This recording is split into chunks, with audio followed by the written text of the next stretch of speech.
Talking Music with Big Andy.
Hello and welcome to another episode of Talking Music with Big Andy. And today I have with me Tom and Thomas from the band the Tommyrots. Hi guys, how you doing? Hello. Hi, we're doing okay. Good. Doing pretty Good good. to have you on here. Now I've got to ask straight off from just off the top of my head, you're not all called Tom or Tommy, are you, in the band? No, no, just we are. I just wondered if that's where the name came from. That was all. If all of you were called Tom. Only the people that matter are called Tom. So in the band. I thought it might have been like a thing. Might have been a thing like the Ramones, where everybody had to change their name when they joined the band to Ramone. Where everybody you joined your band has to be called Tommy. Yeah, well, it's actually a good new rule, maybe. I mean, definitely worth to think about that. Yeah. No, unluckily, the drummer is called Jens and the bass player is Lito. Okay. But we're very happy to have them in the band because without them, it would be just Tom and Thomas, and you'd have two singers and two guitar players. So yeah. But sometimes we do some duo shows, but just like once a year, maybe, Yeah. But we focus really on the band picture, the energy to deliver that. Are you all from Rotterdam? I know the band is based in Rotterdam, but are you all from there? Not really. I'm mostly. I've lived here for 4 years, and Tom is from Delft. But Jens is also from Rotterdam, and Jens is Lito, the bass player, is also from Delft, and but we are a kind of Rotterdam band because we met each other in Rotterdam, and we mostly rehearsed there. Right. I think. So it's a bit like this. I think 8 years ago, I met Lito, the bass player, and we're based in Delft, which is just in between Rotterdam and The Hague. It's, I think, 10 minutes with a train from Rotterdam. And we started a band. Back then it was called Tom Vrolijk, which is my name, and the Lucky Spares, as like the lucky people that are, that can be in the band as well. It's a bit of a joke, like to throw a strike with bowling, but you throw a spare, and you've got the Lucky Strikes, which is that cigarette brand, and we were the Lucky Spares. So it was a kind of like a wink to that. And I think then after 5 years, we decided to become the Tommyrots, and we had some changes over. And in 2021, I met Thomas, who was a student at Codarts in the Conservatory of Rotterdam. And one of his mates from there was Jens, the drummer. And they both lived in Rotterdam back then. And then we decided to, since the music scene in Delft is almost dead, there's not really any stage, there's not really any newspaper or some press, there's nothing that would support us. So we just moved to Rotterdam, and there the scene is a lot more lively. And then we rehearsed there. We recorded our things that you can find on Spotify, and that we also sell on vinyl. We recorded that also in the studio in Rotterdam. So we decided to become a Rotterdam-based band. Yeah. Also, I work in Rotterdam, Elito as well, although we live in Delft. So, where did the name come from? Because it's interesting because I was talking to a friend of mine, and he was saying about the fact that Tommyrot in the UK, it's an old-fashioned term from maybe somewhere around the Second World War, meaning nonsense. yes, exactly. That's exactly what it is, and no one knows here, especially in the Netherlands. No one knows, and if I talk to someone from the UK, most of them also don't know it, which I'm always surprised because I literally found the word in the dictionary. I remember that I was looking for a new name, and I was thinking maybe the Tom Tits, that's funny, but it seemed not that classy. And I found Tommyrots is a cool name because one of the reasons it means nonsense, which I like because Thomas and I, we don't take each other or ourselves that serious.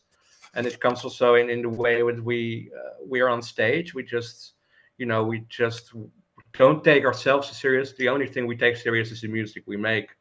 Yeah. But we want people to forget about anything that's serious. We just want people to enjoy. So we want to bring across that message. It's also funny that I do have to say one thing. Every time, like a lot of the times when we tell people that we are called the Tommyrots, a lot of times the people think that there is a space between Tommy and Rot, which is kind of like, no, it's one thing. There is always, for some reason, yeah.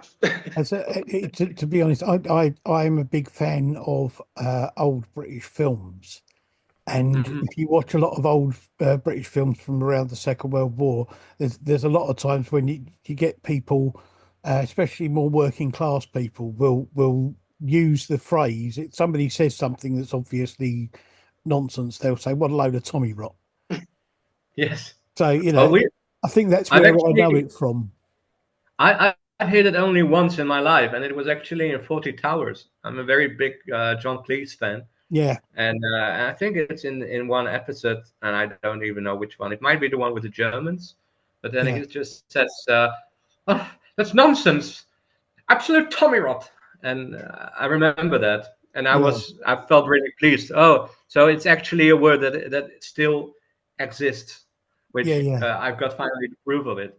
And actually, the other thing, so it means nonsense. And the other thing why we chose Tommyrots is because we're a rock band. And if you translate rock to Dutch, it's rots. It means like the rock you have in the forest, een rots. So Tommyrots, Tommy Rock. So because we're a rock band. So that's good. So I've got the first song of yours that I actually listened to was Fever Dream. I found the video for it online, and I was quite, I don't know what I was expecting, because when I mean, when I've looked up your stuff, it says about the fact that you play alternative pop rock, and I'm not sure about whether that's a good description for what you play. But Fever Dream is quite an interesting song. It's quite a different song. I don't know what I was expecting, but it wasn't that.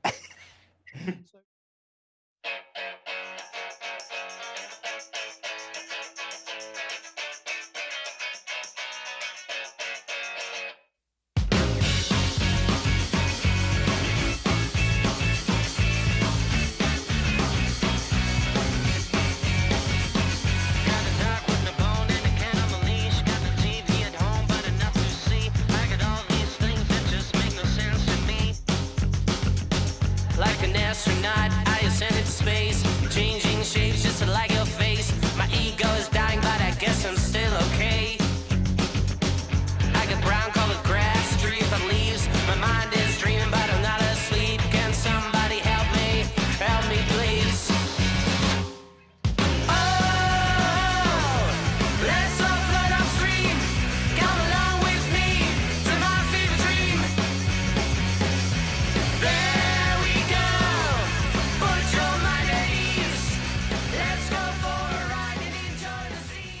So where did your sound come from?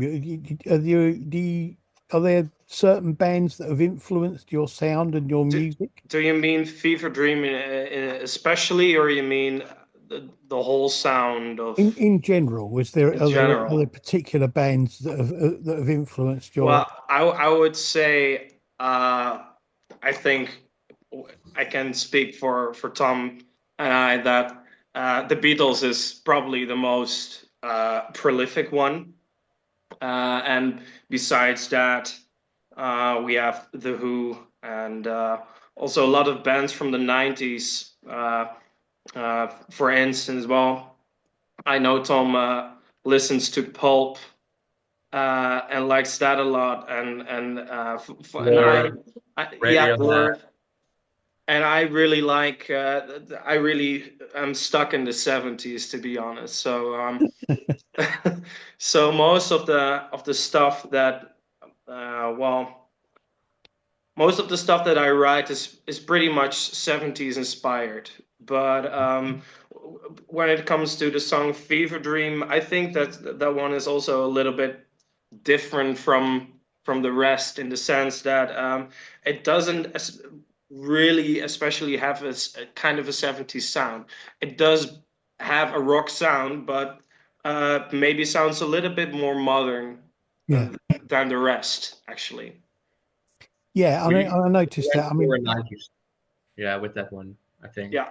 yeah, I noticed that. As I say, I listened. I saw that video I saw and listened to, and then I then the one after that was Bad Boy, which was is a slightly older one, um, which again I really liked. But it's uh, your has there been a change in your sound because your newer stuff sounds different to those somehow? Do you mean Fever Dream from Bad Boy? Yeah, Or well, you got Dream, Bad Boy and Fever Dream, which are older ones, and then you got some Mhm. newer ones on videos on your YouTube channel, and the sound on them, the sound of the music, it feels slightly different. so we've got so Fever Dream is our second to last video we released. It's Right. also the first one of the upcoming album, and then Oh, okay. we released the last single, which is Self Kind Registry, which will be the second single of that album. Oh, right. Uh, and I think on a certain way, I think what we did in this album that will be coming next year is that we just showed all the corners of our musical influences. Right. So every song has its own identity, and we try to seek for um, innovation in a way. We like to have different kind of songs in it. Yeah. Um, so yes, and actually, uh, next Friday, so the 6th of December, we're gonna release a new single, the third one of the album, and that's completely different because it's actually without a band. It's just Thomas and me with a string quartet and also an oboe, the kind of yeah kind of flute, Yeah. Yeah. and To, it sounds really different again. to follow up on that answer, Bad Boy is indeed a little bit different. It's more kind of blues based, and I think when I wrote that song, um, I think kind of the Ziggy Stardust period of David Bowie in my mind. So Right. a little bit this kind of slower, pretty powerful kind of uh, riff-driven rock, Yeah. blues, stuff like that, Yeah. Yeah. which also, of course, has its roots in the 70s. So it kind of always stays like that. We will have more how do you say it? Like with the upcoming album, we will always have certain songs that are like a collage of different time periods, but within the 60s, 70s, and with some influences of the 90s that are in there. But I think we just mainly want to get back to a certain kind of craftsmanship that you heard more in songs in the previous century. Yeah. And I think all those just different kind of colors, that is what we think is interesting, because when, well, you listen to a band, and most of the time, a lot of their songs on one album just kind of has the same vibe, Yeah. and kind of sounds the same, which can be really good. But I also think that people like change. If you can nail that change, if each song that you write is still has a certain quality to it, then I think that variety can actually thrive in a certain way. Yeah. No, I agree. When you try to call, I will not be home.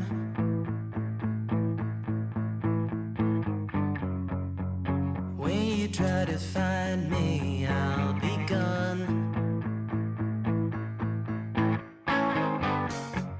What happens in your life, I won't care no more.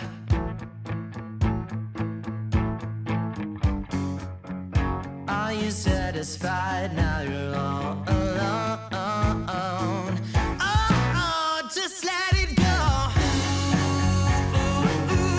Is it so hard to understand? This is where it ends. Oh yeah. I only use you as a toy. It's sad, but I'm a bad boy.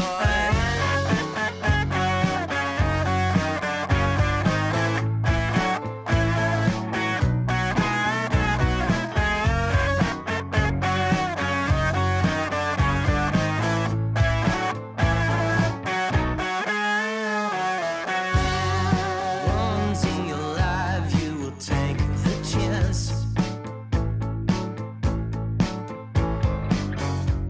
You saw me standing there with the confidence.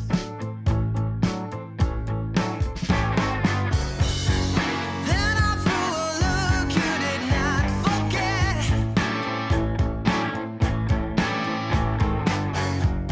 And before we knew, we lay down in bed. Wrong, but you know you blew it. Okay. How do you do the songwriting? Is there a split between who writes the music and who writes the lyrics, or do you all split between you? Do you work together, or? It is different per song. I think there are some songs that I have an idea, and I go to Thomas and I say, "Hey, I've got this melody, and it's like a chorus, or it's a verse and a chorus, and then together we make it all work, and it comes we find a middle eight out together. We make we make some new lyrics. Sometimes Thomas got a whole song, but then he doesn't have, for example, one verse, and then I'm saying, okay, let me make the verse for it. And sometimes we just sit together and say, hey, let's write a song, and then we start from scratch. And that's, for example, Self-Scan Registry. Our latest single was like that. We went to the supermarket, and then we got the self-scan. We went to the self-scan checkout, and I think we had to. I think they checked us twice in a row, not just once, but twice. And I Pissed remember him I got off. so angry that I thought, okay, let's write a song about this, because it's insane how in this society that how you come to a supermarket or to a store, and you would expect them to. I know that from a child we have this saying that they say the customer is king. And Yeah. when I go to the supermarket, I almost feel like a criminal, because it's almost that far that they will almost check my bag if I didn't like snuck anything in it. And I Yeah. thought I want to write about that, because it's so sad that just no one trusts each other anymore in society. Actually, Tom doesn't say it, but I encouraged him to write a song about that because he was pissed off. Yeah, that's and true. Yeah. and I did a minor at the conservatory for songwriting, and I had to write a new song each week.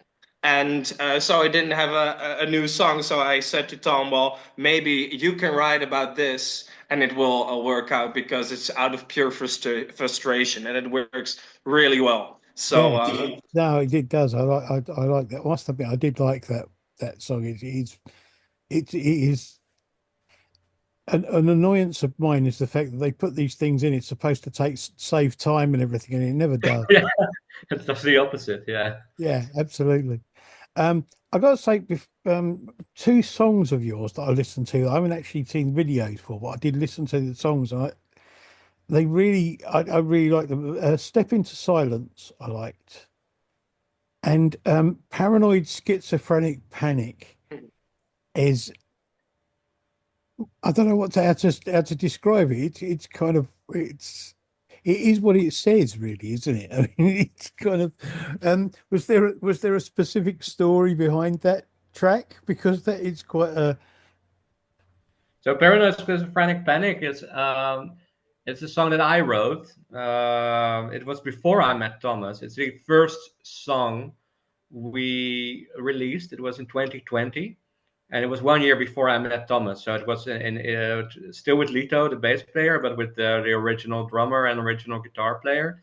all right. And I remember that I wrote that song waiting on the drummer, and it was not the original drummer from the Tommyrots, but it was the last drummer from Tom Vrolijk and the Lucky Spares. And I think he was late for an hour, so I was just in the rehearsing room together with Lito, our bass player, and together with the guitar player Wouter Mol, a good friend of mine still. And we just started to jam a bit, just in E, the blues scheme really, and somehow we discovered that it actually is quite catchy, and I just made up this melody like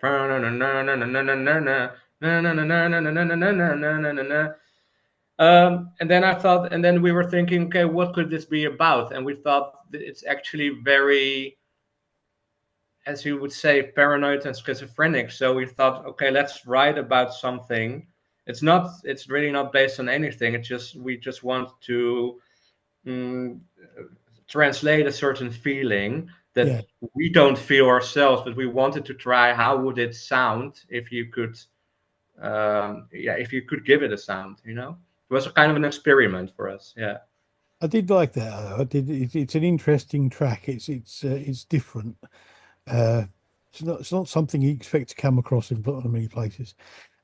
So have you been touring stuff? Have you been playing live much? Oh, we've been playing live, but we haven't been touring yet. Right. We're going to, actually. Well, that was our plan, right, Tom? That's the plan. Yeah. Right, Well, actually, we did have a little EP tour. So to give a very little tour in our history of records. So we got 3 singles, and then when Thomas and Jens joined in 2022, we made an EP the same year in 2022 that we released in 2023. And then we had a little EP tour, and it was really little. I think it might have been like 5 to 6 gigs. But I would say that was the EP tour. Then that same year in 2023, we recorded an album, which we did not release yet, but we're going to release this spring, upcoming spring. right. And we are planning to have a tour for it. Yeah. So are you going to be touring around Europe, or is it just going to be? I'm afraid it's just going to be in the Netherlands and maybe Belgium, since the drummer is actually Belgian. So and maybe we can find something there. But although we would really love to tour also in the UK, but then first we need some more bigger fan base, let's say, to make it, because financially money. We wouldn't make it financially. At the moment, financially, I think touring here for European bands and English bands touring in Europe is ridiculously expensive, because now that we've come out of the European Union, there's so much paperwork and there's so Yeah. many licenses and things you need now that it's almost double the price of Oof. touring. So most small bands can't afford to do it anymore. That's really a pity. Yeah, since almost all our icons or the inspirations are almost all British bands and British Yeah, musicians. So I mean, it's definitely. I mean, one of my biggest dream. It might be actually on the top of my checklist is play the Royal Albert Hall. Above Paradiso, which is the biggest thing in the Netherlands, maybe, or like the most iconic one.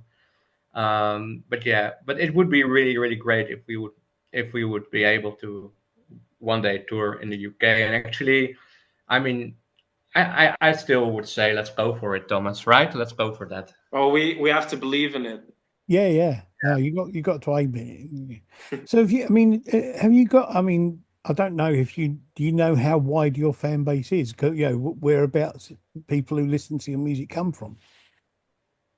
Yeah, I have the Spotify data tracks, so I know that the Netherlands is obviously the most popular. Then comes the United States, and then actually comes the UK.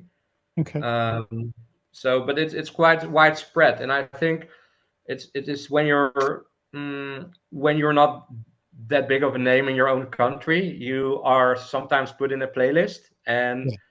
it just really matters who is listening to that playlist, and the people might not even know you as a band. So it doesn't say that, for example, in the United States, which is the second most listeners are from there, but it's a very big country. Yeah.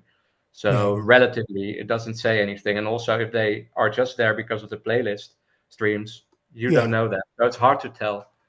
Yeah. No, I get that. Um, yeah, there are other two videos of yours I liked. One of them, when I'm trying Children of the Trident. Hmm.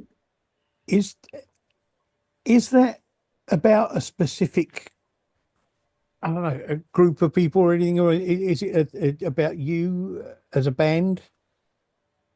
Children of the Trident. It's for Ukraine. It's our song to support Ukraine.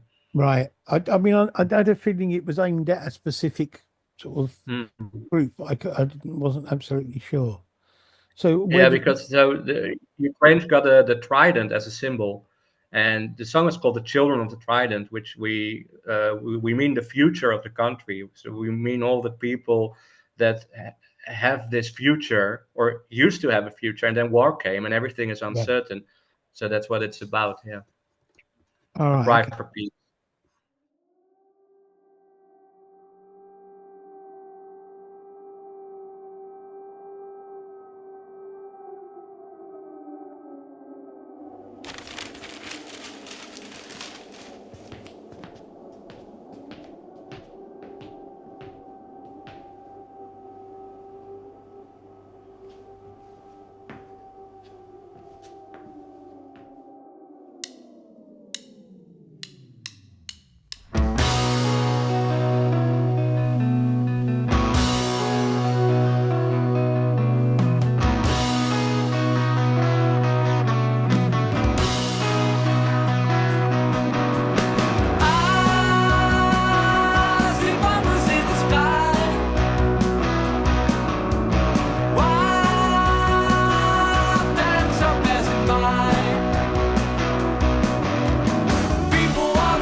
Right. No, that's cool. That's really cool. The other one, another video was "Your Summer Is Gone," which I don't know if it is, but to me, it's a bit kind of like it feels like it's about growing up. Yeah, it, About it, sort of like, you know, about sort of like when you're younger, it's always summer, it's always fun, everything's, and then as you get older, things become more serious, and you have to start thinking about real life, if you like. yeah, it's definitely about getting older and how quickly that process comes. I think everyone is always shocked by their age once they realize, oh, is it already the year 2024? Am I already this old? So Yeah, yeah, that's definitely in there. yeah, I know that feeling definitely. Um,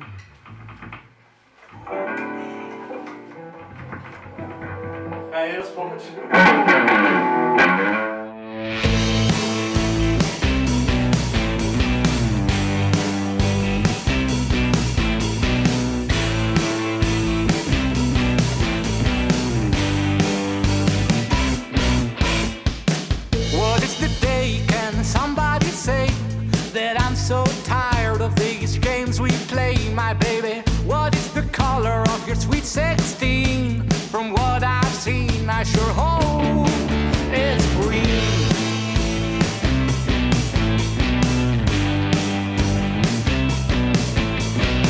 I do care no more what you do. I'm skipping you like a kangaroo, my baby. My blood runs cold through my iron veins, and I've been told the seaside looks bold.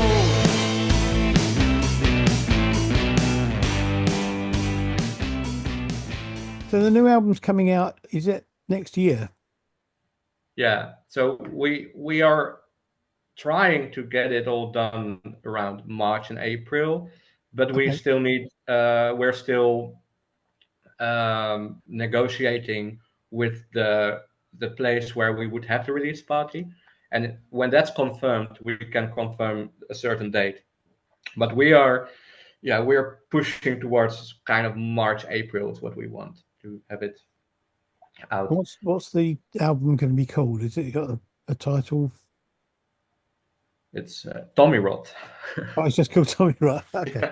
Yeah, To kind of mark the beginning of it. yeah.